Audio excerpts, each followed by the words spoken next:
و ثبات مهمترین امکانات در 4 فصل سال برای سیر و صنعتی و کشاورزی آزمون‌های جمهوریوی، راهنمای جامعه خانه امید تاجیکان دنیا. ما تاجیکستانی آزاد و صاحب اختیار.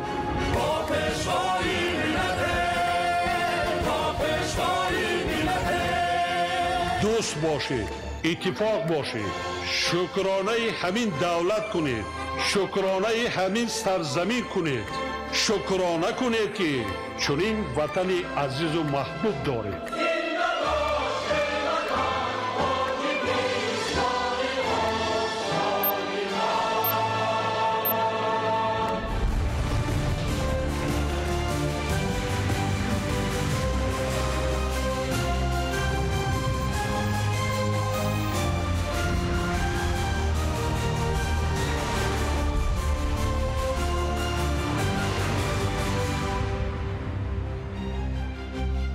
السلام علیکم بیننده های گرامی. نشر مفصل برنامه اخبار با مهمترین موضوع ها منظور شما میگردانیم. در استودیو با شما فخرالدین محمد یوسف و مدینه نظرزاده. 22 سپتامبر پرزیدنت جمهوری تاجیکستان پیشوای ملت محترم امامعلی رحمان در شهر نیویورک در حاشیه مباحثه‌های اجلاس 80 مجمع عمومی سازمان ملل متحد با سروران یک قطار دولت‌ها ملاقات نمودند. 22 سپتامبر پرزیدنت جمهوری تاجیکستان پیشوای ملت محترم امامعلی رحمان در شهر نیویورک در حاشیه جلسه 80 مجمع عمومی سازمان ملل متحد با پرزیدنت جمهوری سوسیالیستی ویتنام لیانگ کیانگ ملاقات نمودند. سرور دولت ما محترم امامعلی رحمان اظهار داشتند که تاجیکستان و ویتنام را نوابسته از موقع جغرافی عنعنه‌های درینه دوستی و همکاری پیوند می‌نماید. تأکید گردید که دو کشور برای تأمین آرامی و ثبات به خاطر رشد و پیشرفت منفعت‌های عمومی و تلاش‌های مشترک دارند و بر ارزش‌های صلح و دوستی و همکاری ارج می‌گذارند. برای رشد فعال همکاری و تحکیم مکالمه سیاسی پیشنهاد گردید که وزارت‌های کارهای خارجی دو کشور برای اندیشیدن چاره‌های مؤثر وظیفه‌دار کرده شوند. در این زمینه تحکیم همکاری بین پارلمانی و بین اداری ضرور شمرده شد. جانب‌ها از امکانات موجوده رشد مناسبت‌ها یادآور شده پیشنهاد نمودند که تلاش‌ها برای استفاده با ثمر آنها به نفع مردمان دو کشور بیشتر گردانده شوند. با افزون نمایی حجم گردش مال و محصولات میان دو کشور، رشد همکاری در ساحه‌های صنعت خصوصاً نوسازی، تکنولوژی، ساحه صنعت سبک و کشاورزی توجه زیاد ظاهر گردید. رشد همکاری در بخش‌های معارف، تندرستی، فرهنگ و سیاحی نیز ضرور دانسته شد. در ملاقات همچنین اید به همکاری دو کشور در دایره سازمان ملل متحد، سازمان همکاری شانگهای و دیگر سازمان‌های منطقوی و بین‌المللی تبادل افکار صورت گرفت. 22 سپتامبر پرزیدنت جمهوری تاجیکستان پیشوای ملت محترم امامعلی رحمان در شهر نیویورک در حاشیه مباحثه‌های 80 مجمع عمومی سازمان ملل متحد با پرزیدنت جمهوری پرتغال محترم مارسلو ربلو د سوئوزا ملاقات نمودند. در واخوری مسائل وابسته به تحکیم و گسترش دوستی و همکاری میان دو کشور در دایره مناسبت‌های دو جانبه و بسیار جانبه بررسی شد. ما روند رشد رابطه‌های همکاری تاجیکستان و پرتغال را در دایره اتحاد اروپا مثبت ارزیابی نموده خواهان توسعه آنها در قالب دو جانبه نیز هستیم. اظهار داشتند در آغاز صحبت سرور دولت ما محترم امامعلی رحمان. توجه زیاد به توسعه مکالمه و تماس‌های سیاسی بین دولتی در سطح‌های گوناگون، تقویت زمینه قراردادی و حقوقی رابطه‌ها و گسترش همکاری تجارتی و اقتصادی و سرمایه‌گذاری ظاهر گردید. تأکید گردید که استفاده از ذخیره‌های فراوان طبیعی و بشری تاجیکستان از جمله منبع‌های انرژی سبز، معدن‌های نادر و در یکجایی با تکنولوژی‌های پیشرفته و سرمایه پرتغال می‌تواند به نفع هر دو کشور خدمت نماید.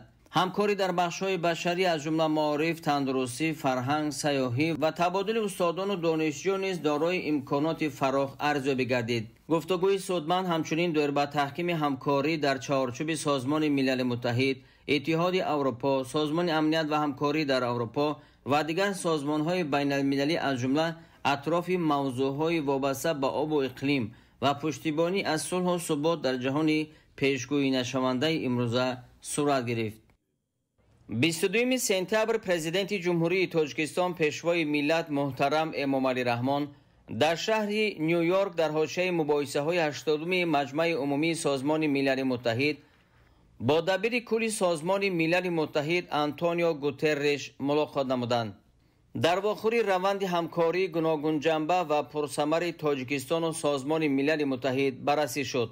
طور تاکید گردید اوج گرفتن مخالفت‌های گیوسیاسی، تهدیدهای امنیتی، درگیری‌های مسلحانه، تروریسم و افراطگرایی، بحران‌های اقتصادی و مالیوی و ناامنی عضوخواری ادامه با ثمر همکاری مؤثر را تقاضا می‌نماید. دایر به تطبیق روزنامه 2030 اوید بر رشد استوار تشبث سازمان ملل متحد 2 دیدی دبیر کل اوید بر نظام معاصر سازمان ملل و اصلاحات فراگیر آن طبق برنامه سازمان ملل متحد 80 تشبث دبیر کل اوید بر نظام آگاهی برمحل برای همه و اقدام‌های در سطح جهانی قبول شده تاجیکستان از جمله دایر به حل مسائل آب و اقلیم، حفظ پریخ‌ها و مبارزه با تروریسم و افراطگرایی گفتگوی سودمند صورت گرفت. با تأسف ذکر گردید که تا سال 2030 تنها 35% هدف‌های رشد استوار تطبیق می‌گردند. با تاکید سرور دولت ما محترم امامعلی رحمان برای دسترسی وسیع به این هدف‌ها استفاده مؤثر از تکنولوژی‌های رقمی از جمله ذهن صنعی مهم میباشد. توجه زیاد به آمادگی به کنفرانس‌های آبی سازمان ملل 2026 و 2028 که دومی در شهر دوشنبه برگزار خواهد شد ظاهر گردید.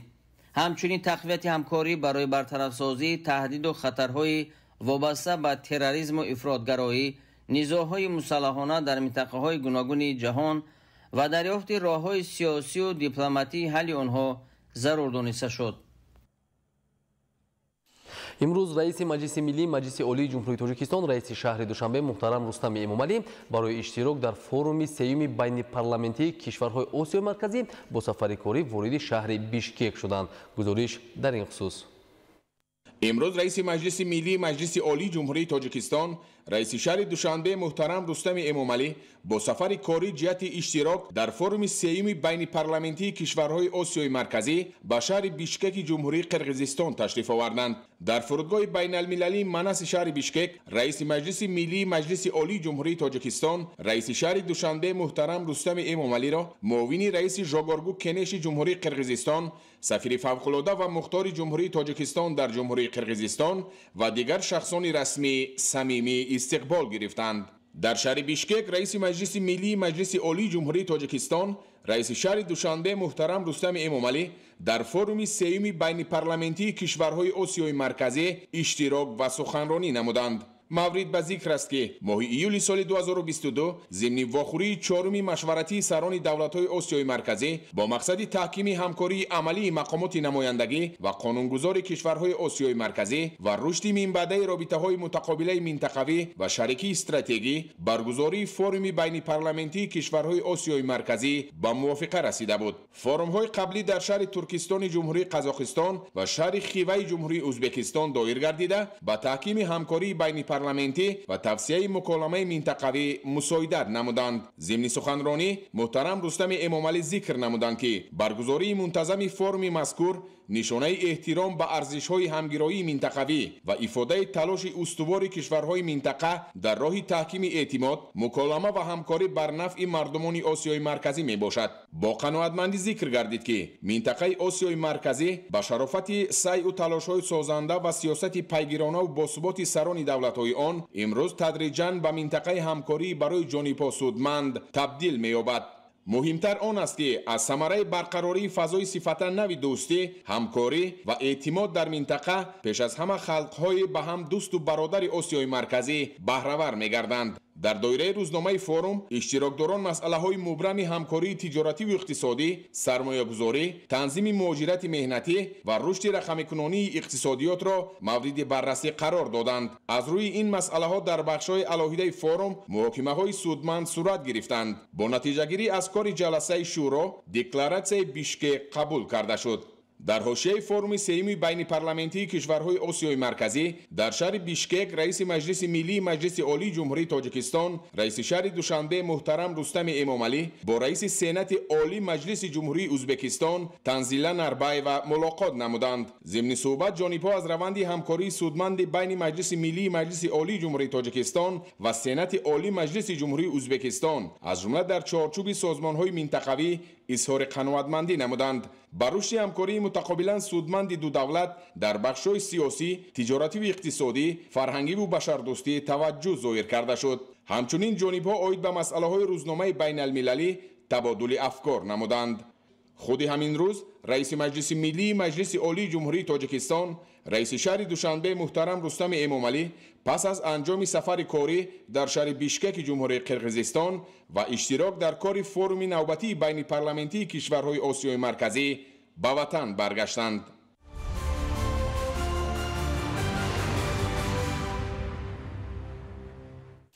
اینک توجه نمایید به سرخط موضوعهای دیگری روز.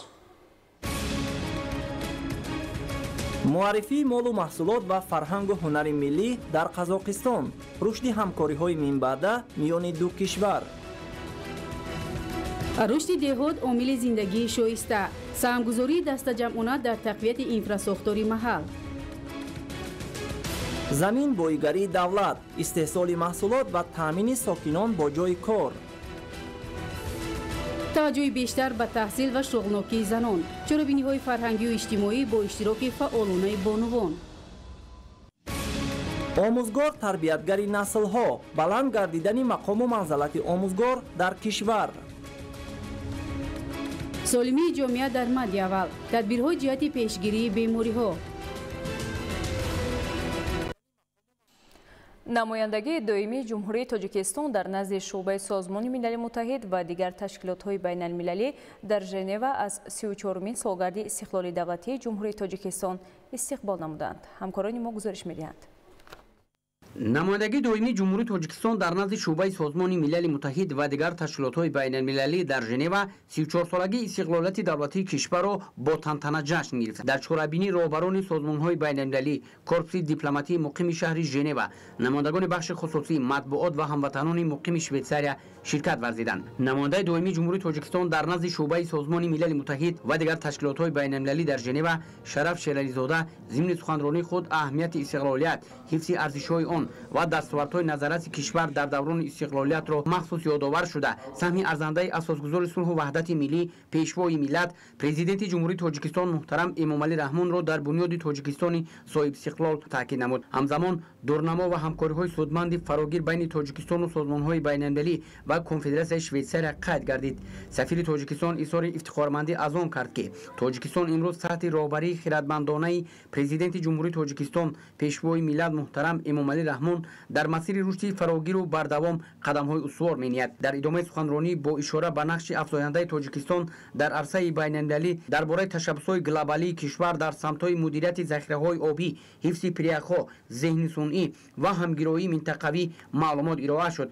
همزمان سفیر ضمن سخنرانی درباره رابطه‌های دوجانبه تاجیکستان و کنفدراسیون شویتزاریا به نقش کلیدی رهبری‌های عالی دو کشور جهت تامین روند رشد بین‌المللی همکاری‌های متقابلا سودمند تاکید کرد. همچنین در همایش ایدانه کتاب‌های پیشوای ملت عاید به تاریخ و فرهنگ تاجیکان، نمایش لباس‌های ملی، هنرهای مردمی، سیاحی و طعام‌های ملی معرفی گردیده، عکس‌ها، منظره‌های زیبای کشور، نمونه صنعت ملی تاجیکی از جمله اسباب‌های موسیقی به نمایش گذاشته شدند. هنرمندان تاجیک با سرود و ترانه‌های وطن‌دوستانه طبع حاضرین را بالیده نمودند.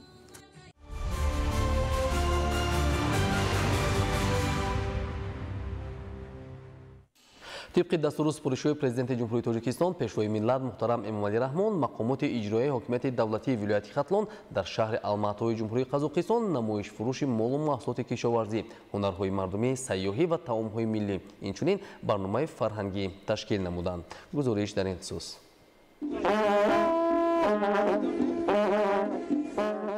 جهتی باز هم تقویت یافتن همکاری‌های متقابل سودمند میان جمهوری تاجیکستان و جمهوری قزاقستان با دستور و سفارش‌های بی‌واسطه اساسگذار صلح و وحدت ملی.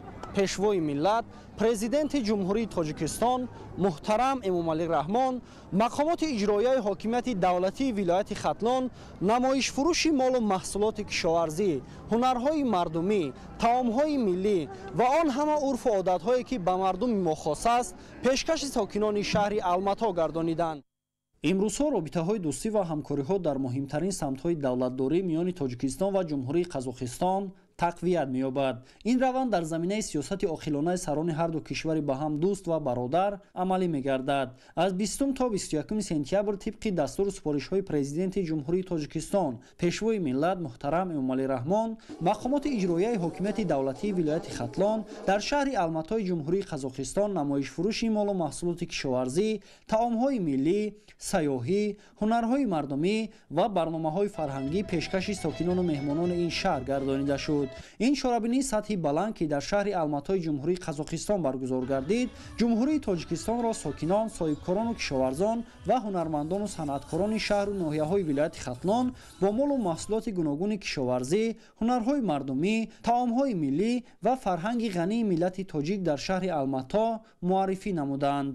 чорабинии мазкур ҷиҳати боз ҳам тақвият бахшидани муносибатҳои шарикии стратегӣ ва ҳампаймонии тоҷикистону қазоқистон мусоидат хоҳад кард.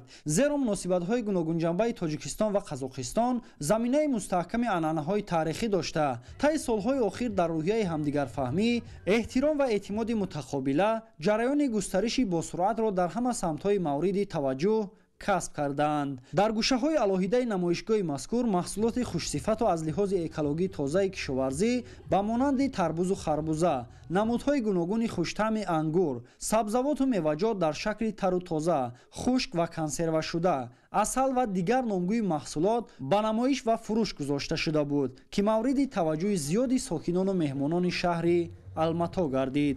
воқеан ҳам ҷумҳурии тоҷикистон дорои иқлими мусоид барои рушди соҳаи кишоварзӣ буда, деҳқонони асилу соҳибтаҷрибааш бо тақвияти анъанаҳои неки заминистифодабарии ниёгон тавассути омӯзиши роҳу усулҳои муосири соҳа ва меҳнати содиқона ва ҳавасмандона дар заминаи шароити мусоиди мавҷуда соласол ба натиҷаҳои дилхоҳи меҳнатӣ ноил гардида, дар баробари таъмини талаботи бозори истеъмолии мамлакат ҳамзамон ҳазорҳо тонна маҳсулоти гуногунро ба дигар давлатҳо низ содирот менамояд. ин навбат мақомоти иҷроияи ҳокимияти давлатии вилояти хатлон 950 тонна маҳсулоти хушсифати ватаниро ба намоиш гузошт, ки сокинони шаҳри алмато ва тоҷикони муқимӣ аз ин васеъ истифода намуда хушҳол гардиданд.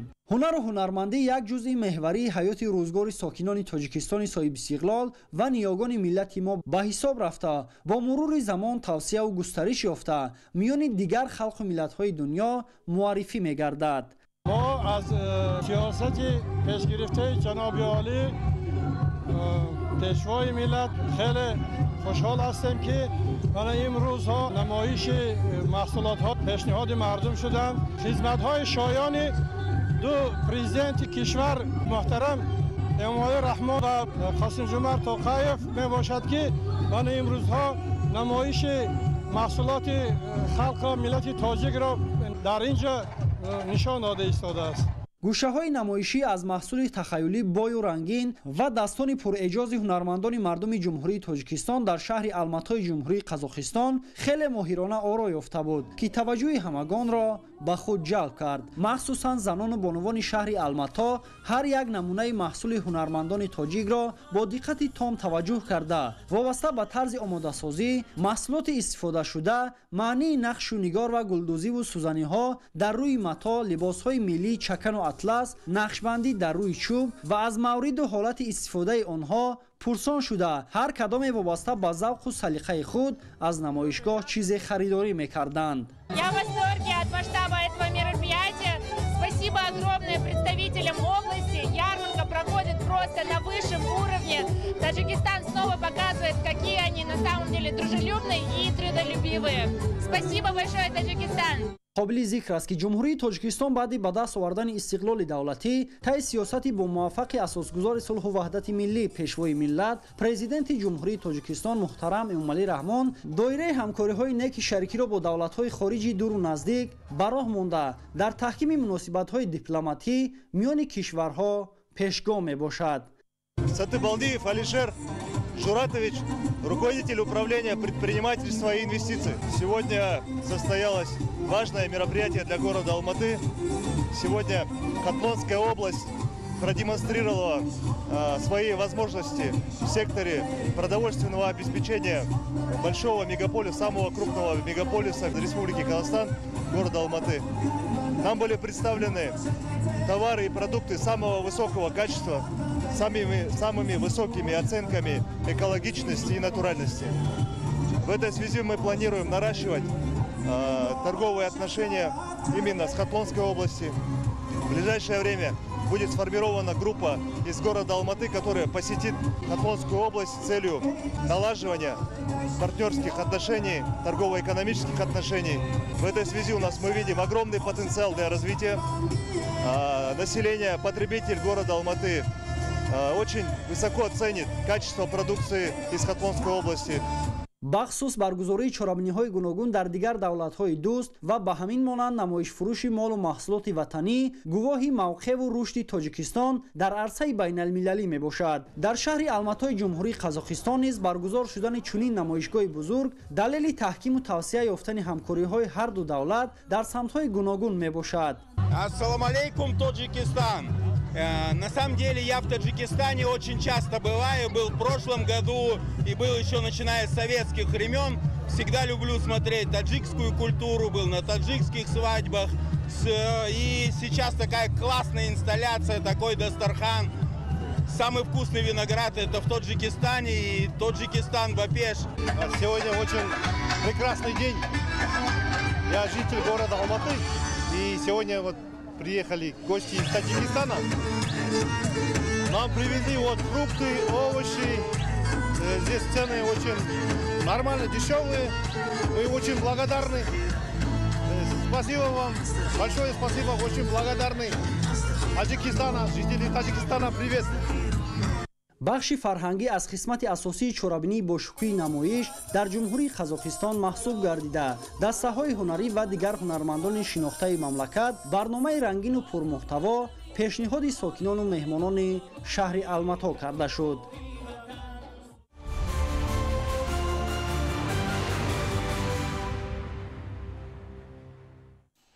дар шаҳри Алматои ҷумҳурии Қазоқистон масъулини вилояти Хатлон бо намояндагони ҷамъиятҳо ва фаъолони диаспораи тоҷикон инчунин соҳибкорони тоҷике ки дар шаҳри Алмато кору фаъолият доранд мулоқот намуданд. гузориш дар ин хусус. дар ҳошияи баргузории намоишфурӯши молу маҳсулоти кишоварзӣ ҳунарҳои мардумӣ дар шаҳри Алматои ҷумҳурии Қазоқистон раиси вилояти Хатлон Давлаталӣ Саид бо роҳбарони ҷамъиятҳо ва фаъолони диаспораҳои тоҷикон инчунин соҳибкорони тоҷике ки дар шаҳри Алмато кору фаъолият доранд мулоқот намуд. зимни вохӯрӣ аз шароиту имконоти мусоиди ҷумҳурии Тоҷикистон дар самти қонунгузорӣ, имтиёзҳои давлатӣ ва андозбандӣ, мавҷудияти ашёи хом ва маҳсулоти кишоварзӣ, пешбинӣ гардидани тахфиф барои интиқоли молу маҳсулот ба хориҷи кишвар тавассути роҳи оҳан ва кифоя будани қувваи корӣ барои бунёди коргоҳу корхонаҳои истеҳсолӣ ибрози андеша карда шуд. иттилоъ дода шуд ки дар шаҳри Алматои ҷумҳурии Қазоқистон 3 ҷамъияти тоҷикон ва даҳҳо соҳибкорони тоҷики муқимии ин шаҳр дар самту соҳаҳои гуногун махсусан соҳибкорӣ кору фаъолият дошта пайваста ба ҷумҳурии Тоҷикистон рафтуомад ва робитаҳои зичи ҳамкорӣ доранд. соҳибкорони тоҷики муқими ҷумҳурии Қазоқистон бо ҳисси баланди худшиносӣ ва ифтихор аз миллати тоҷик буданашон иброз доштанд ки Тоҷикистони соҳибистиқлол хонаи умеди ҳар як тоҷики рӯи замин ба ҳисоб рафта рушду тараққиёти он таҳти сиёсати бомуваффақи асосгузори сулҳу ваҳдати миллӣ пешвои миллат президенти ҷумҳурии Тоҷикистон муҳтарам Эмомалӣ Раҳмон боиси рӯҳбаландию ифтихормандии ҳар як тоҷик гардидааст.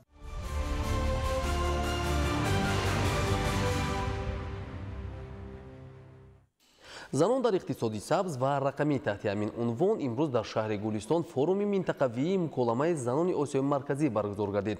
ҳадаф аз баргузории форум дастгирии ташаббусҳои занон дар соҳаи экология, технология ва соҳибкории устувор буда ба имконияти иштироки занон дар дигаргунсозии иқтисодӣ ва ҳамкориҳои байналмилалӣ мусоидат мекунад. гузориш дар ин хусус. намояндагони 8 кишвар ва ташкилоту созмонҳои бонуфузи минтақавию байналмилалӣ барои иштирок дар форуми муколамаи занони осиёи марказӣ ба тоҷикистон ташриф оварданд. истиқболи иштирокдорони форум дар гузаргоҳҳои сарҳади давлатӣ бо риояи расму оинҳои хоси меҳмоннавозии мардуми тоҷик дар сатҳи баланд сурат гирифт. агар дар муколамаи қаблӣ саҳму нақши занон дар ҳифзи пиряхҳо мавриди баҳсу баррасӣ қарор гирифта бошад, ҳамакнун бо иқдому дастгириҳои президенти ҷумҳурии тоҷикистон муҳтарам Эмомалӣ Раҳмон ташаббус ва ибтикороти занон дар иқтисоди сабз ва рақамӣ ҳамчун маҳаки баҳамоӣ ва рушди ҳамкориҳои минтақавӣ муаррифӣ гардид. дар шаҳри гулистон пеш аз оғози форум меҳмонон бо маҳсули дасти занони ҳунарманди вилояти Суғд ки таи солҳои охир соҳиби гранти президентӣ шуда фаъолияти соҳибкориро ба таври назаррас ба роҳ мондаанд, шинос гардиданд ва иқдоми ҳукумати ҷумҳурии тоҷикистонро дар самти дастгирии ҳамешагии ин қишри фаъоли ҷомеа муҳиму назаррас арзёбӣ намуданд. гулдӯзӣ, кешбофӣ, атласу адрасбофӣ, тоқидӯзӣ, қолинбофӣ, сӯзанидӯзӣ ва намунаи даҳҳо ҳунари дигари занони тоҷик ба иштирокдорони форуми минтақавии муколамаи занони осиёи марказӣ писанд омад. форуми муколамаи занони осиёи марказӣ ки аз ҷониби кумитаи кор бо занон ва оилаи назди ҳукумати ҷумҳурии тоҷикистон дар ҳамкорию ҳамоҳангии дигар вазорату идораҳои давлатӣ ва шарикони рушд роҳандозӣ шуд, аз ҷониби муовини сарвазири мамлакат Дилрабо Мансурӣ ҷойгоҳи калидӣ барои баррасии масъалаҳои муҳими рӯз ва пешниҳоди ташаббусҳои нав арзёбӣ гардид. роҳбарияти кумитаи кор бо занон ва оилаи назди ҳукумати ҷумҳурии тоҷикистон ва дигар иштирокдорон дар рафти форум вобаста ба тавонмандии занон дар рушди иқтисоди сабз дар осиёи марказӣ, соҳибкорӣ, роҳбарӣ дар самти иқлим, кишоварзии устувор, идоракунии захираҳои табиӣ, рақамикунонӣ ва иқтисоди рақамӣ дар минтақа ва рушди малакаҳои рақамӣ ибрози назар намуданд. Без объединения наших общих усилий продвижение вперед невозможно. А будущее Центральной Азии сегодня за зеленой экономикой. И мы обязательно должны направить все свои инвестиции на образование и на обучение цифровым навыкам наших девочек и женщин. дар форум таъкид гардид ки дар тоҷикистон стратегияи рушди иқтисоди сабз барои солҳои 2023-2037 таҳия ва қабул гардида, нақшаи чорабиниҳои он дар 3 марҳала амалӣ мешавад. дар стратегия ба тадбирҳои гузарондани ислоҳоти институтсионалӣ, истифодаи самараноки сармояи табиӣ, ҷалби сармоягузорӣ, роҳандозии технологияи муосиру инноватсионӣ ва таҳкими ҳамкориҳои байналмилалӣ дар самти иқтисоди сабз таваҷҷӯҳ зоҳир карда шудааст. рушди соҳаҳои рақамӣ ва инноватсионӣ албатта ба мо занону бонувон имконият медиҳад ки мо на фақат дар сатҳи ҷумҳурӣ, балки дар сатҳи байналмилалӣ низ, яъне ки аз минбарҳои баланди чӣ муколамаи занони осиёи марказӣ ва чӣ дигар форуму симпозиумҳои байналмилалӣ мо метавонем ки аз илму ихтирооти худ дар ин соҳа сухан гӯем ва аз мавқеи баргузидаи худ дар ҷомеа дифоъ намоем. дар идомаи форум коршиносон дар бахшҳои алоҳида вобаста ба саҳми занон дар ташаккули иқтисоди сабз ва рақамӣ инчунин дигар мавзӯъҳои муҳими ин соҳа маъруза карданд. дар давоми 2 рӯзи охир ҳамзамон иштирокдорони форуми минтақавии муколамаи занони осиёи марказӣ бо мавзеъҳои таърихию фарҳангии вилояти Суғд шинос шуданд. қасри муҳташами арбоб ки дар таърихи навини тоҷикистони соҳибистиқлол мақоми хос дорад, диданаш барои меҳмонон басо ҷолиб буд. дар бораи толори асосӣ ва осорхонаи таърихии ин қасри муҳташам барои меҳмонон маълумоти муфассал манзур гардид. ҳамзамон дар ҳошияи форум меҳмонон аз осорхонаи таърихии вилояти Суғд ва маҷмӯаи таърихию фарҳангии қалъаи Хуҷанд ки гузаштаи бештар аз 3000 сола дорад, дидан намуда ибтикороти ҳукумати тоҷикистонро дар самти эҳё ва ҳифзи ёдгориҳои таърихӣ намунаи олӣ арзёбӣ карданд. абдуваҳоби абдусаттор, Илёс Бобоҷон, вилояти Суғд, ахбор.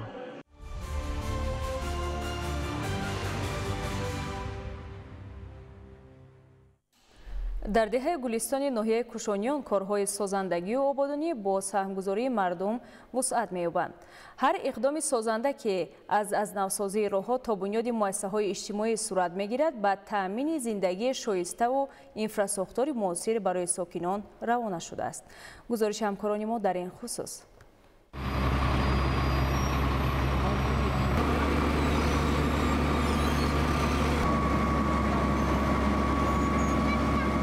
вусъати корҳои созандагӣ дар деҳаи гулистони ноҳияи кушониён имрӯз ба як намунаи барҷастаи саҳмгузории сокинон дар ободонии ватан табдил ёфтааст. ҳадаф таъмини инфрасохтори замонавӣ ва фароҳам сохтани зиндагии шоиставу арзанда барои ҳар як сокини деҳа мебошад.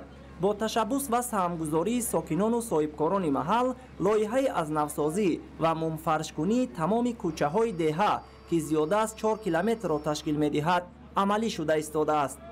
ин иқдом ба назари худи сокинон самараи тинҷиву осоиштагии кишвар, ҷонибдории беандоза аз сиёсати бунёдкоронаи пешвои миллат муҳтарам Эмомалӣ Раҳмон ва рамзи сарҷамиву ваҳдати мардум мебошад. мо соҳибкорони ватанӣ иқдом гирифтем ки бо сарҷамии аҳли деҳа раҳои деҳаи худмон асфалтпӯш кунем.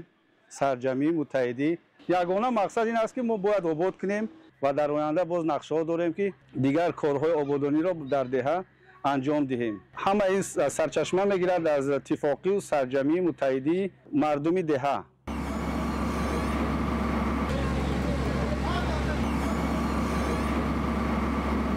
барои ҷавобгӯ будан ба меъёрҳои роҳсозӣ қабл аз мумфаршкунӣ корҳои зарурӣ ба мисли тахту ҳамворсозӣ, сангфаршкунӣ, сохтмони девораҳои муҳофизатӣ ва дигар тадбирҳои муҳими муҳандисӣ анҷом дода шудааст. миқдори лозимаи асфалт низ дар худи деҳа омода гардида мумфаршкунӣ бо сифати баланд идома дорад. мутахассисони соҳибтаҷрибаи маҳаллӣ бо техникаҳои зарурӣ фаъолият бурда худи сокинон низ бо ҳисси баланди ватандӯстиву масъулиятшиносӣ тавассути ҳашар дар пешбурди корҳои ободонӣ саҳм мегузоранд. деҳаи мо иқдом гирифтем ки ҳамаи кӯчаҳоро мунфарш кунем. ин ҳамаш аз тинҷии амонии давлатамону ба хотири ободии ватанамон маҳалли зист ва рушди диёди деҳаи худамон. бояд гуфт ки қисме аз кӯчаҳои деҳа қаблан ҳеҷ гоҳ асфалтпӯш набуданд ва имрӯз чунин бунёди роҳҳо шароити мусоиди ҳаракатро барои солҳои зиёд таъмин хоҳад кард. ба гуфтаи масъулон ин аввалин иқдоми созандагӣ дар деҳаи гулистон нест. қаблан низ бо ташаббуси сокинону соҳибкорони деҳа корҳои зиёде аз қабили бунёди бинои иловагии таълимӣ, мумфарш ва чароғонкунии роҳи марказӣ, сохтмони марказҳои савдову хизматрасонӣ ва дигар амалҳои марбут ба рушду пешрафти деҳот амалӣ гардида буданд. сокинони деҳаи гулистон ҷамоати деҳоти меҳнатободи ноҳияи кушониён дастуру супоришҳои асосгузори сулҳу ваҳдати миллӣ пешвои миллат муҳтарам Эмомалӣ Раҳмонро сармашқи кору зиндагии худ намуда бо дастгирӣ ва ташаббусҳои ҷавонмардони ба нангу ба номуси деҳаи ватандору ватандӯст корҳои зиёдеро ба анҷом расонида истодаем. нақша дорем ки то ҷашни 35-солагии истиқлолият як бунгоҳи тиббӣ, як толори варзишӣ барои ҷавонони деҳа сохта ва истифода диҳем. сокинон ба он назаранд ки чунин ташаббусҳои дастаҷамъона на танҳо симои деҳаро обод мегардонад, балки дар рӯҳияи ҷавонон ҳисси масъулиятшиносӣ, ватандӯстӣ ва идомадиҳии суннатҳои ниёгонро парвариш медиҳад. деҳаи гулистони деҳоти меҳнатободи ноҳияи кушониён имрӯз намунаи равшани он аст ки бо сарҷамиву меҳнати дастаҷамъона имкон аст деҳа ба маҳалли зисти шоиста ва ифтихори мардум табдил ёбад.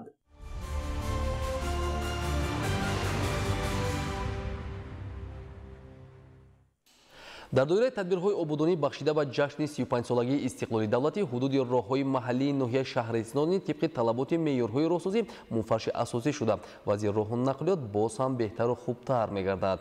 гузориши ҳамкорони мо идомабахши ин мавзӯъст.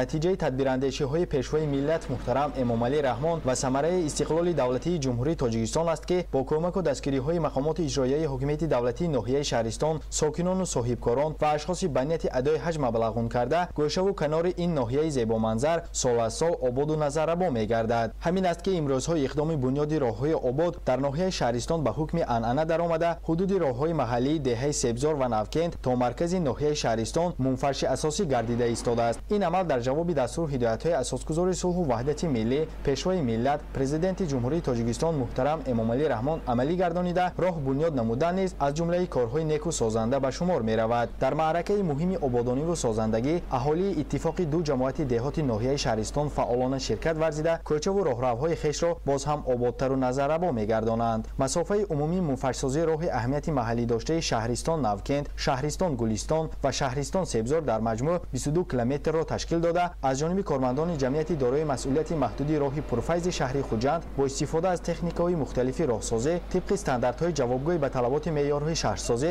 амалӣ гардонида шуд. тавре қайд гардид роҳи мазкур ҷамоати деҳоти шаҳристонро бо ҷамоати деҳоти Бунҷикат пайваста бо ин васила мушкилоти роҳи нообод бартараф ва зиндагии хушу хуррамонаи сокинони зиёд аз 10 деҳа таъмин гардид. таъкид кардан ба маврид аст ки сифати асфалти дар кӯчаву гузарҳо ва маҳаллаву деҳаҳои ноҳияи шаҳристон хобонида шаванда хеле хуб буда дар корхонаҳои асфалтбарории шаҳри Хуҷанд истеҳсол карда шуданд. хурсандибахш аст ки ҷиҳати истиқболи сазовор аз ҷашни фархундаи 35-солагии истиқлоли давлатии ҷумҳурии Тоҷикистон то имрӯз дар ноҳияи шаҳристон беш аз 35 километр роҳҳои калони нақлиётгарди аҳамияти ҷумҳуриявию маҳаллӣ дошта бо кӯмаку дастгириҳои ҳукумати ҷумҳурии Тоҷикистон, мақомоти иҷроияи ҳокимияти давлатии вилояти Суғду ноҳияи шаҳристон, маблағгузориҳои сокинону соҳибкорон ва ашхоси баҳаҷраванда бо сифати баланд мунфаш гардонида шуд. Фирдавс Умарзода, Мазбут Бобозода, Орзу Маъруфзода, ноҳияи шаҳристон, Ахбор.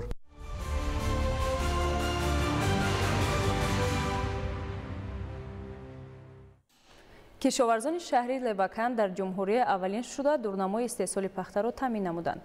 истифодаи оқилонаи обу замин, навъҳои беҳтарини тухмиҳои хушсифати пахта ва риояи омилҳои агротехникии парвариши пахтазор онҳоро ба ҳадаф расонд. ҳамкорони мо дар ин мавзӯъ гузориш омода карданд. сокинону хоҷагидорони пахтакори шаҳри Левакант бо истифода аз дастуру тавсияҳои олимон дар истеҳсолот ҷорӣ намудани таҷрибаи пешқадам, истифодаи тухмиҳои босифати ватанию хориҷӣ, пурзур намудани муборизаи зидди ҳашарот, риояи қатъии омилҳои агротехникии парвариши пахтазор тавонистанд аввалин шуда аз иҷроиши нақшаи дурнамои пахта муваффақона бароянд. мо имсол дар майдони 1300 гектар кишти хумбадона гузарондем ки аз навъҳои австралӣ, мая, дигар намудҳои тухмҳои ватанӣ кишт кардем.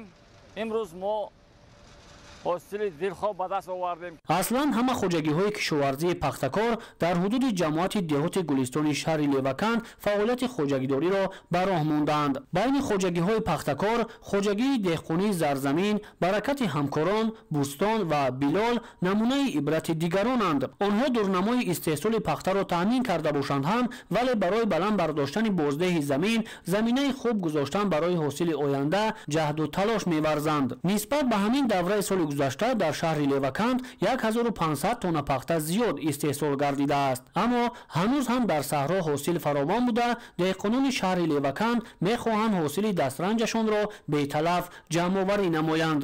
онҳо барои баланд бардоштани иқтидори иқтисодии хоҷагидорӣ то охирин пағqa ҳосилро ҷамъоварӣ карда, барои ҳосили оянда заминаи боэътимод мегузоранд. ҳоло ба хотири пурра ва беталаф ҷамъоварӣ намудани пахта, масъулини ташкилоту муассисаҳои шаҳр тасмим гирифтанд ки дар рӯзҳои истироҳатӣ ба ҳашари пахтачинӣ баромада ба деҳқонон кӯмак кунанд.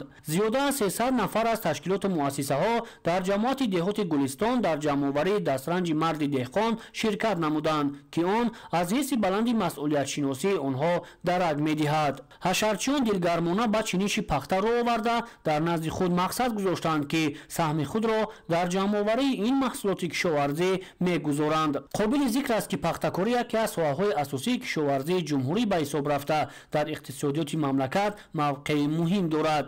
кишоварзони шаҳри Левакан дар ин ҷода таҷрибаи бою ғанӣ дошта, бо истифода аз тухмиҳои хушсифати ватанӣ метавонанд ба натиҷаҳои баланди меҳнатӣ комёб гарданд. дар ҳудуди шаҳри Левакан 6 корхонаи пахтатозакунӣ фаъолият доранд ки деҳқонони шаҳр пахтаи ҷамъоваришударо ба ин корхонаҳо месупоранд. дар баробари ин қисме аз хоҷагидорони ноҳияҳои Вахш, Кушониён ва Данғара низ пахтаи чилашудаашонро ба корхонаҳои пахтатозакунии шаҳри Левакан содирот менамоянд. бунёди корхонаҳои нави истеҳсолӣ бо иқдоми соҳибкорони ватанӣ ва рушди пахтакорӣ дар шаҳр заминаи боэътимод гузоштааст. Самандар Шоев, Мусои Нурмуҳаммад, Давлати Файзулло, шаҳри Левакант, Ахбор.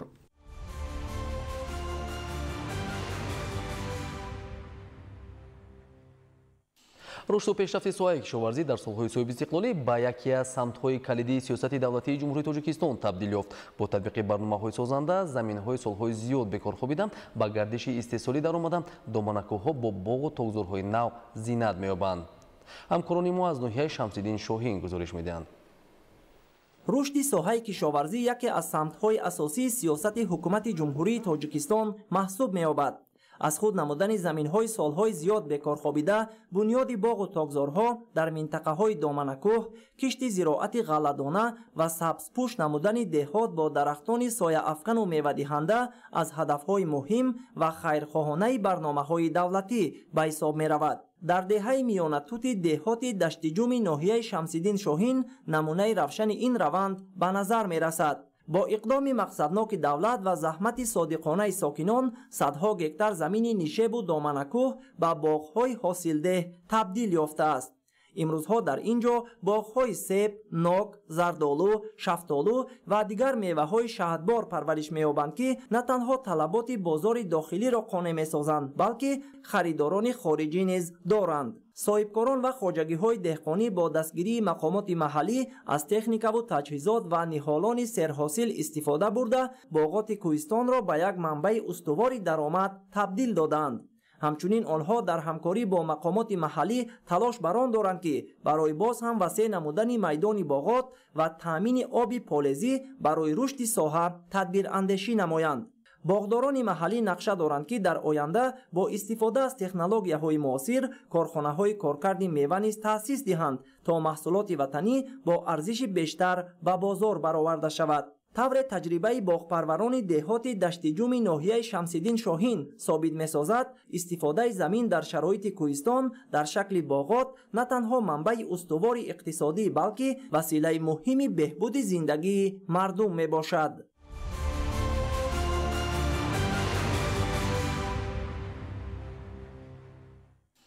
сокинони шаҳри Хорух хитаҳои назди ҳавлигиашонро барои таъмини худ бо маҳсулоти ғизоии тарутоза самаранок истифода мебаранд. Толибшон Насратшоев дар баробари дигар номгӯи зироат дар замини назди ҳавлигии худ кишти полезиро низ ба роҳ монда, аз он ҳосили дилхоҳ ба даст меорад. гузориш дар ин хусус.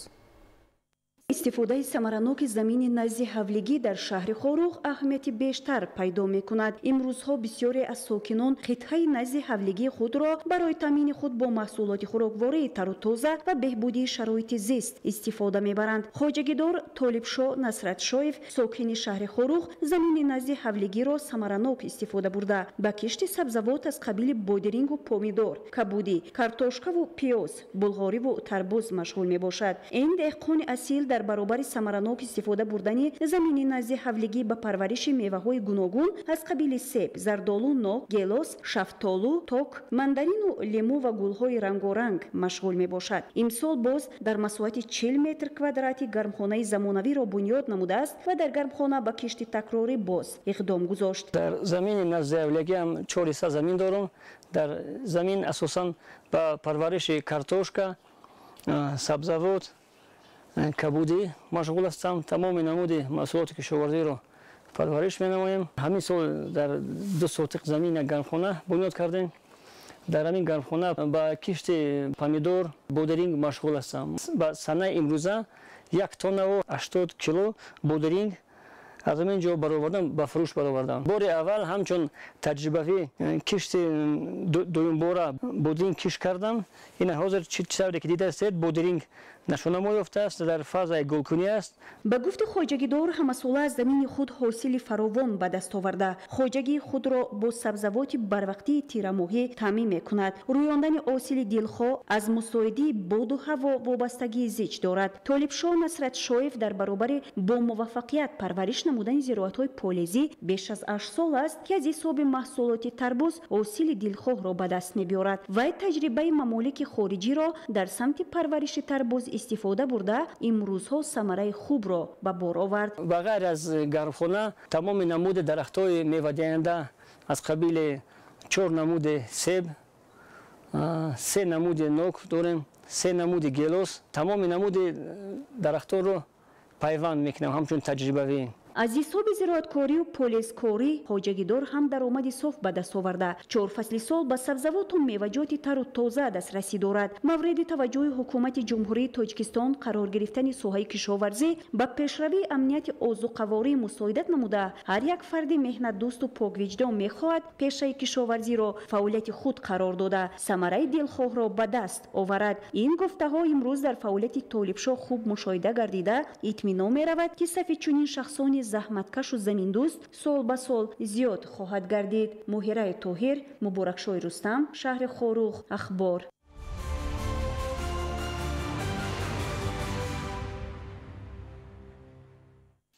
дар ноҳияи дӯстӣ ба рушди соҳаи саноат таваҷҷӯҳи хоса равона гардида корхонаҳои нави саноатӣ бунёд ва шароити кору фаъолият ба сокинон беҳтар мегардад. имрӯзҳо барои сари вақт қабул ва коркарди ҳосили ҷамъоваригардидаи пахта дар корхонаҳои саноатӣ шароит мусоид шудааст. таваҷҷӯҳ намоед. саноат яке аз соҳаҳои калидии иқтисодии кишвар ва тавлидкунандаи асосии неъматҳои моддӣ ба ҳисоб меравад. дар ноҳияи дӯстӣ ба ин соҳаи сердаромад таваҷҷӯҳи зиёд зоҳир гардида сол то сол корхонаҳои нав бунёд меёбанд. корхонаи коркарди пахтаи ҷамъияти саҳомии пӯшидаи ҷунтаи хатлон синсило яке аз корхонаҳои бузурги саноатӣ дар ҳудуди ноҳия ба шумор рафта соли 2014 дар масоҳати 10 гектар бунёд ёфтааст. корхонаи мазкур бо технологияи муосири коркарди пахта таъмин гардида баҳри беталаф захира намудани ин ашёи пурқимати стратегӣ анборҳои махсус бунёд намуданд ки барои нигаҳдории маҳсулоти тайёр мусоид мебошад. айни замон дар корхона 100 нафар сокини маҳаллӣ дар якҷоягӣ бо мутахассисони чиноӣ ба коркар ва банду басти пахта машғул мебошанд. корхонаи коркарди пахтаи ҷамъияти саҳомии пӯшидаи ҷунтаи хатлон синсило имкон дорад дар як шабонарӯз зиёда аз 300 тонна ашёи хомро коркар намояд. корхона бо муосиртарин таҷҳизотҳо муҷаҳҳаз гардида дар ду баст бо фарогирии зиёда аз 50 сокини маҳаллӣ фаъолиятро ба роҳ мондааст. воқеан ҳам рушди босуръати саноати кишвар ба пешрафти бахшҳои дигари иқтисодиёт заминаи мусоид фароҳам оварда нуфузу мавқеи кишварро дар арсаи байналмилалӣ устувор менамояд. ҳамарӯза мутахассисони корхонаи ҷамъияти саҳомии пӯшидаи ҷунтаи хатлон синсило баҳри рушди саноати кишвар тадбирҳои муассир андешида барои хоҷагиҳои гирду атроф ва таъмини заминҳои хоҷагӣ бо тухмиҳои хуштифату серҳосил дар дохили корхона озмоишгоҳ бунёд намуда ҳамаи тухмиҳоро аз санҷиш гузаронида барои мавсими нави кишт омода ва захира менамоянд. мутахассисони корхонаи мазкур кӯшиш ба он равона месозанд ки тухмиҳои ба минтақа мутобиқро муайян намуда ба гирифтани ҳосили баланд ноил гарданд. иқлими ноҳияи дӯстӣ барои нашунамои ҳама зироатҳои техникӣ аз ҷумла пахта мусоид буда ҳамасола кишоварзони бо таҷрибаи он дар майдони ҳазорҳо гектар кишти пунбадонаро ба роҳ мемонанд. мавсими ҷорӣ масъулини корхонаи ҷамъияти саҳомии пӯшидаи ҷунтаи хатлон синсило дар майдони умумӣ 4000 гектар кишти пунбадонаро бо усули зери плёнка кишт намуда айни замон ба ҷамъоварии ҳосили он машғуланд. дар шароити кунунӣ ки тағйирёбии иқлим ба нашъунамои зироатҳои гуногуни кишоварзӣ таъсири манфӣ мерасонад, мутахассисон кишти зери плёнкаи пахтаро ба манфиати кор медонанд. чиниши пахта дар хоҷагии мазкур тариқи техникаҳои пуриқтидори соҳавӣ ба роҳ монда шуда аз 1 гектар замин то 60 сентинери ҳосил ҷамъоварӣ намуда истодаанд. ҳамарӯза ҳосили фаровони пахта ҷамъоварӣ гардида ба корхонаҳои коркарди он интиқол дода мешавад. Саидшоҳи Муродалӣ, Искандари Саид, ноҳияи дӯстӣ, Ахбор.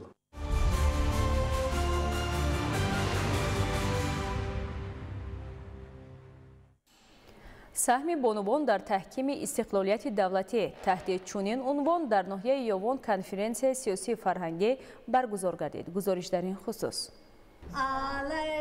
занону бонувон дар меҳвари таваҷҷӯҳи ҳукумати мамлакат қарор дошта соласол баҳри фароҳам овардани шароити мусоиди таҳсил ва кору фаъолият барои ин қишри ҷомеа тадбирҳои зарурӣ андешида мешавад. ҳамин аст ки нақши занону ҷавондухтарон дар таълиму тарбияи насли наврас омода намудани кадрҳои соҳибтахассусу болаёқат ва дигар самтҳои хоҷагии халқ бештар ба назар мерасад. вобаста ба ин дар доираи дастуру супоришҳои асосгузори сулҳу ваҳдати миллӣ пешвои миллат ملت президенти ҷумҳурии тоҷикистон раиси муаззами ҳизби халқии демократии тоҷикистон муҳтарам эмомалӣ раҳмон дар ноҳияи ёвон таҳти унвони саҳми бонувон дар таҳкими истиқлолияти давлатӣ чорабинии сиёсиву фарҳангӣ баргузор гардид. зимни баргузории ҳамоиш масъулини мақомоти иҷроияи ҳокимияти давлатии ноҳия, намояндаи кумитаи кор бо занон ва оилаи назди ҳукумати ҷумҳурии тоҷикистон, масъулини кумитаи иҷроияи ҳизби халқии демократии тоҷикистон дар вилояти хатлон ва дигар фаъолзанону собиқадорони меҳнат иштирок дошта вобаста ба таваҷҷӯҳ дастгириҳои беназири пешвои миллат муҳтарам эмомалӣ раҳмон ва масъалаҳои нақши занон дар рушди давлатдорӣ, тарбияи насли наврас, ҳифзи арзишҳои миллӣ ва таҳкими пояҳои истиқлолияти давлатиро мавриди баррасӣ қарор доданд. қайд карда шуд ки маҳз истиқлоли давлатӣ ба мо миллати тоҷик имкон фароҳам овард ки забони давлатӣ, таъриху фарҳанги кӯҳан ва урфу одатҳои хоси миллии хешро эҳё намуда ҳамчун муқаддасоти миллӣ пос дорем.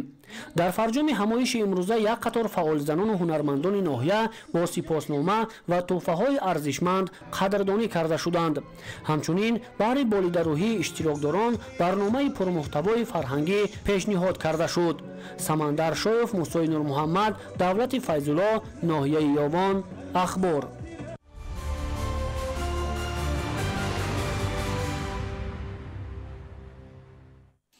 имрӯз дар шаҳри душанбе озмуни ҷумҳуриявии омӯзгори сол 2025 оғоз гардид. гузориши навбатӣ дар ин хусус.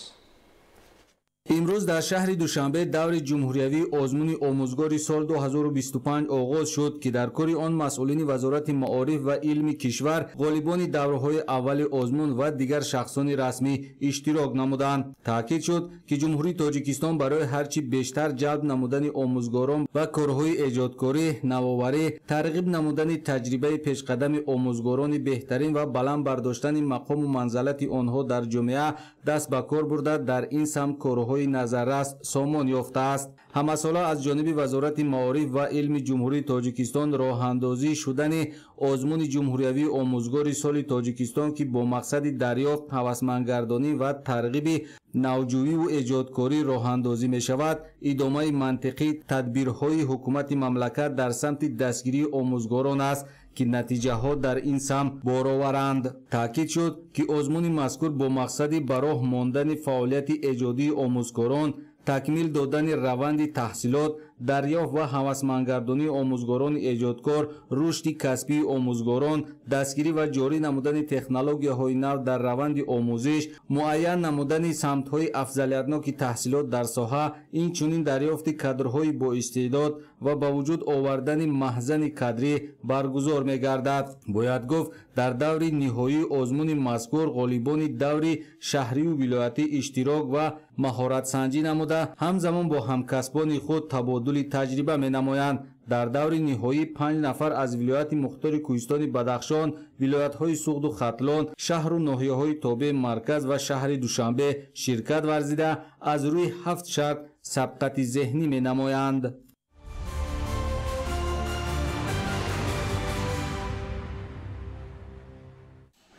дар маркази инноватсионии тоҷикистону чин оид ба маҳсулоти табиии Академияи миллии илмҳои тоҷикистон коргоҳи хурди истеҳсоли маводи дорворӣ ки аз растаниҳои шифобахши флораи тоҷикистон истеҳсол карда мешаванд ба истифода дода шуд.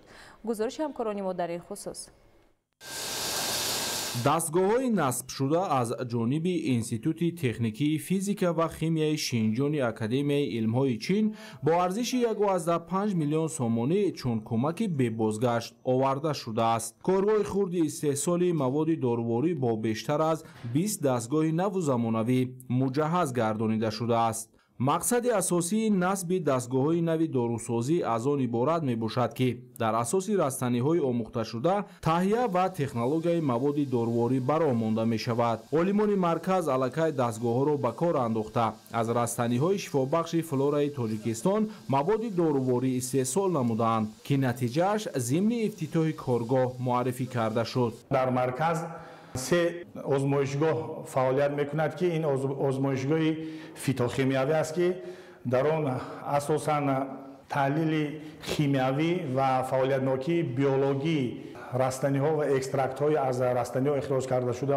омӯхта мешаванд ва лабораторияи дуюм ин минтақаи истеҳсолӣ аст ки дар он якумин маротиба ба тоҷикистон экстрактори худкора гӯем ёки экстрактори ҳамакораро ворид намудем ки бевосита худаш бо таври автоматикӣ мо дар он ҷо маводи растанигиро илова мекунем. Дар озмоишгоҳи дигаро мо ки минтақаи таҷриба ва истеҳсолӣ аст истифода мебарем ва номгӯи якчанд ҳабҳо ёки капсулаҳо ва бастубанди дигар маводи дороворӣ низ ба роҳ монда шудааст. Маркази инноватсионии Тоҷикистону Чин оид ба маҳсулоти табиӣ бо мақсади мустаҳкам намудани ҳамкории илмӣ ва амалигардонии он дар самтҳои муҳимтарини таҳқиқоти бунёдӣ ва амалӣ дар соҳаҳои илмҳои табиӣ ва техникӣ байни Академияи Миллии Илмҳои Тоҷикистон ва Институти техникии физика ва химияи Шинҷони Академияи Илмҳои Чин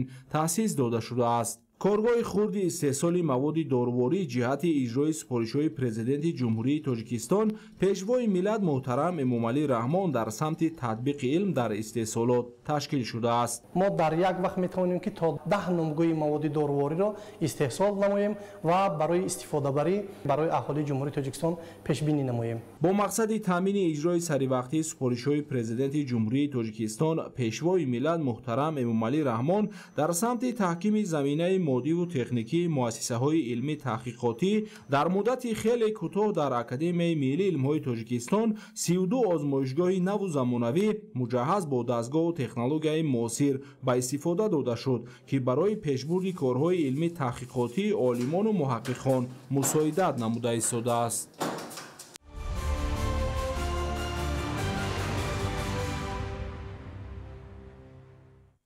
бо мақсади пешгирӣ аз бемории вируси папилломаи одам ҳукумати ҷумҳурии Тоҷикистон тадбирҳои зарурӣ меандешанд. Шурӯъ аз 1 октябри соли ҷорӣ дар Тоҷикистон иммунизатсия бар зидди вируси папилломаи одам ба таври ройгон барои духтарони синни аз 10 то 14 сола гузаронида мешавад.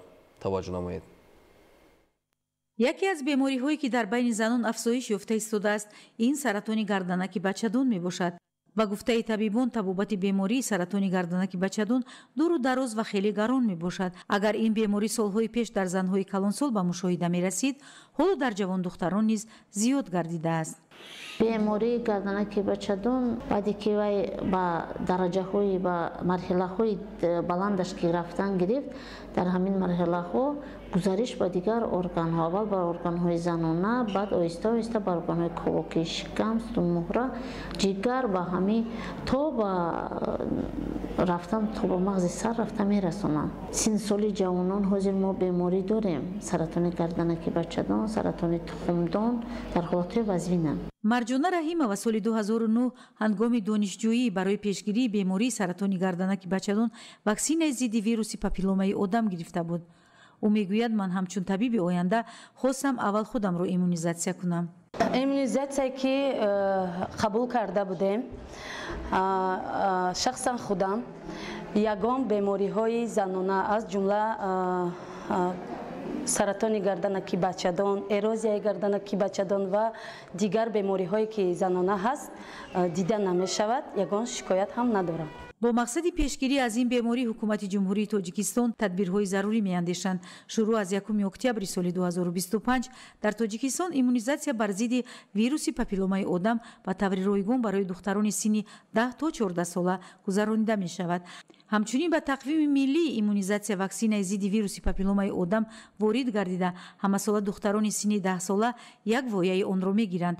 ин раванд имкон медиҳад ки дар оянда сатҳи бемории саратони гарданаки бачадон дар Тоҷикистон ҳам ба мисли дигар кишварҳое ки иммунизатсияро ба тақвими миллияшон ворид кардаанд коҳиш меёбад.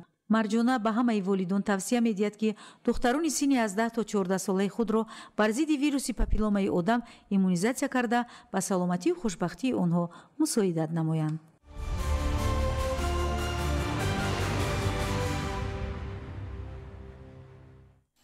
таваҷҷӯҳи чорводорон ба солимии чорво имрӯзҳо аз гузашта дида бештар аст, зеро таъсири тағйирёбии иқлим дар баробари дигар соҳаҳои кишоварзӣ ба чорводорӣ ҳам бетаъсир намондааст. дар ин замина олимони Институти тиббии ветеринарии Академияи илмҳои кишоварзии Тоҷикистон тадқиқотҳои илмиро ба шароити иқлим мутобиқ месозанд. ҳикматулло Назарзода гузориш медиҳад. тағйирёбии иқлим на танҳо ба соҳаи растанипарварӣ инчунин ба соҳаи чорводорӣ ҳам бетаъсир намемонад. хуруҷи бемориҳо, коҳиш ёфтани алафҳои чарогоҳӣ ва дар ин замина зиёд шудани ҳашароти зараррасон зарурати таваҷҷӯҳи бештарро ба соҳа тақозо дорад.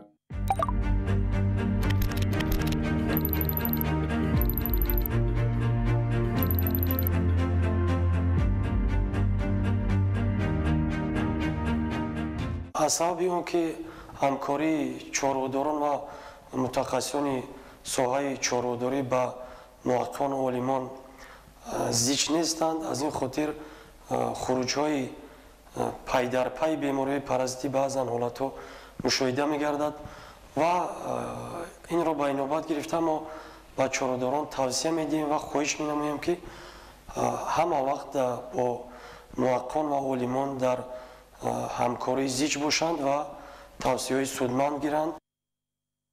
олимони институти тибби ветеринарии академияи илмҳои кишоварзии тоҷикистон бо ба инобат гирифтани иқлиму ба ин раванд мутобиқ сохтани корҳои илмӣ ба як қатор дастовардҳо ноил гардиданд. ташхису табобат, пешгирӣ ва мубориза бо бемориҳои сироятии чорвои паррандаро бо истифода аз таҷҳизоти муосир ба роҳ монда рушди соҳаи чорводориро дар ин замина тақвият медиҳанд.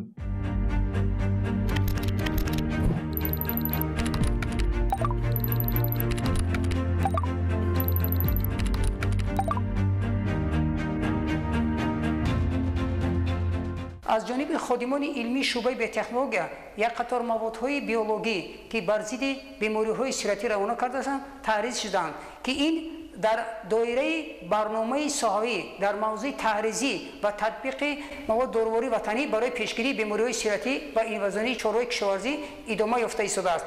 дар баробари маводҳои биологӣ инчунин маводҳои кимиотерапевтӣ, маводҳои зидди гиҷавӣ низ таҳриз шуданд. ин маводҳо дар шароити ҳам озмоишгоҳ ва ҳам дар шароити истеҳсолӣ пурра татбиқ гарданд. дар самти пешгирии саҳми олимон ва мутахассисони соҳавӣ пойгоҳи муосири тадқиқотӣ ва истеҳсоли маводи табобатию пешгирикунандаи ватанӣ нақши муҳим мебозад. аз ҷониби ходимони илмӣ ваксинаи бар зидди бемории сиҳарони чорвои кишоварзӣ, бемории бразоти гӯсфандон, салмонеллёзи гӯсфандон, ваксинаи плевропневмонияи сироятӣ бузҳо низ таҳризӣ шуданд. кӯшиш карда истодаем ки он ваксинаҳое ки имрӯз таҳризӣ шуданд дар як сол 2 маротиба гузаронда мешавад. мо тасмим гирифтем ки бештар корҳои илмӣ тадқиқотро ҷоноб намуда ваксинае ки истеҳсол мешавад дар таҳризӣ кардан зарур аст ки дар як сол 1 маротиба гузаронад, яъне ки чорҳоро 1 маротиба эмгузаронӣ карда шавад. натиҷаҳои таҳлилҳо нишон медиҳад ки афзун гардонидани дастовардҳои илм, таҳкими робита байни намояндагони илму истеҳсолот ва бартарӣ додан бар таҷрибаи санҷидашуда муҳимтарин василаи таъмини пешрафти соҳаи кишоварзӣ дар шароити афзояндаи талабот бо маводи ғизоӣ дар ҷаҳон ба ҳисоб меравад.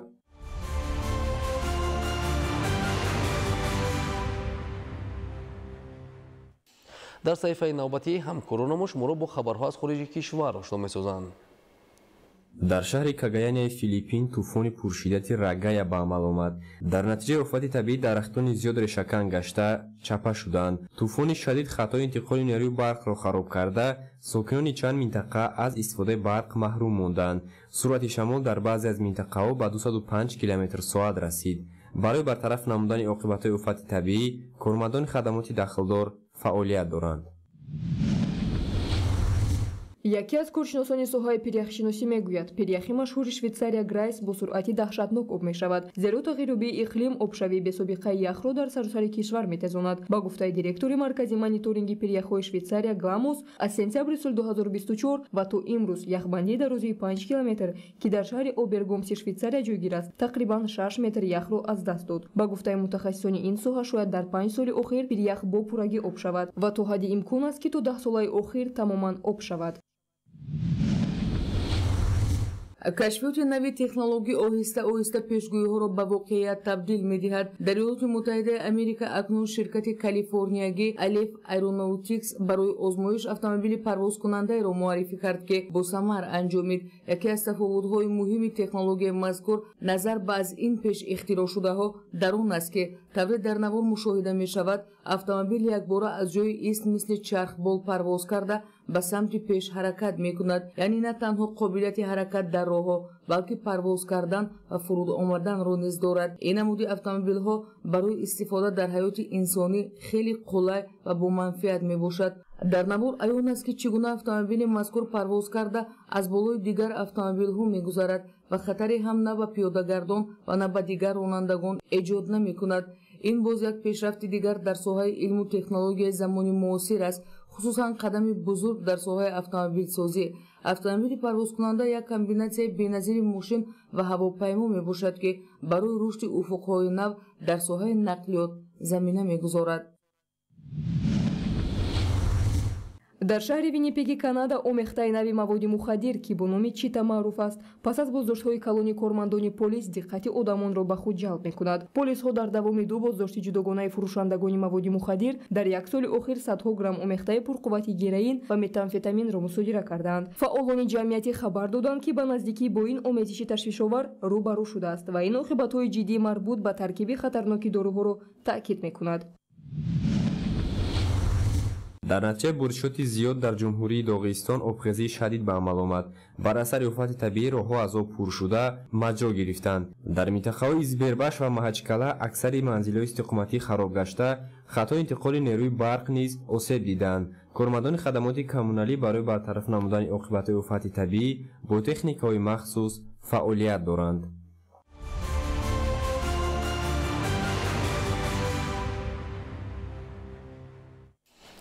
бинандаҳои гиромӣ, буд нашри муфассали барномаи иттилоъоти ахбор. тансияту хонобод бошед.